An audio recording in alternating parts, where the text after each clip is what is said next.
A day in my life, content creator mommy, Darlene Vlog. Let's go! Hello guys! Ayan guys, yung mga ipon ng aking mga anak. Ayan guys, yung kay Bibi. Ayan guys, punong-puno na siya. Since nung January pa sila nagsimulang mag-ipon.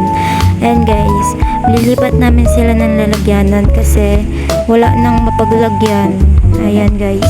Pero yung kay Bibi, ayaw ng asawa ko sirain kasi pangako namin kay Bibi yan hindi namin siya gagalawin. And then ito nung kay Henhan na lang pala yung ililipat namin guys. Ayan siya guys. Ayan, nililipat namin siya guys ng lalagyanan. Tiglilima pala yan guys, saka 10, saka yung buong 20. Ayan guys. Binibilang ng aking asawa kasi ililipat namin sa mas malaking lalagyan. Yan yung mga bariya-bariya na naiipon-ipon namin. Tapos, ayan, nagplano kami na mag-ipon. Ayan, naipon siya ng naipon. Ipon din ng mga bata, ayun. Mas maganda ngayon natuturuan natin yung mga anak natin mag-ipon para habang bata pa sila, marunong na sila magtabi ng pera. Ayan guys, nandito na lahat, nilagay na namin. Ayan guys, yung ipon namin.